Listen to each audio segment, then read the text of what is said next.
সাভারের মোফাজ্জল মোমেনা চাকলাদার মহিলা ডিগ্রি কলেজের গভর্নিং বডির মেয়াদ শেষ হওয়ার আগেই সভাপতি পরিবর্তন করে স্থানীয় সংসদ সদস্যের স্ত্রী সাবিনা সিদ্দিকাকে নিয়োগের আদেশ স্থগিত করেছে হাইকোর্ট। বিচারপতি আহমেদ সোহেল ও বিচারপতি ফাতেমা আনোয়ারের দ্বৈত বেঞ্চে এই আদেশ দেন। একই সাথে জাতীয় বিশ্ববিদ্যালয়ের কলেজ পরিদর্শকের 23 জুলাই সভাপতি পরিবর্তনের আদেশ এবং জাতীয় বিশ্ববিদ্যালয়ের অধিভুক্ত কলেজের গভর্নিং বডি সংবিধি 2019-এর 7 ধারার বৈধতা নিয়ে রুল জারি করা হয়েছে। এর আগে গত বছরের 24 এপ্রিল ব্যারিস্টার শিহাব উদ্দিন খানকে 2 বছরের জন্য কলেজটির সভাপতি করা হয়।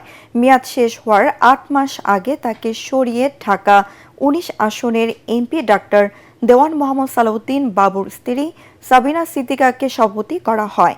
এই সিদ্ধান্তকে স্বজনপ্রীতি, ক্ষমতার অপব্যবহার ও আইন বহির্ভূত দাবি করে ব্যারিস্টার শিহাব উদ্দিন খান রিট দায়ের করেন। শুনানি শেষে হাইকোর্ট সভাপতি পরিবর্তনের আদেশের কার্যকারিতা স্থগিত করেন।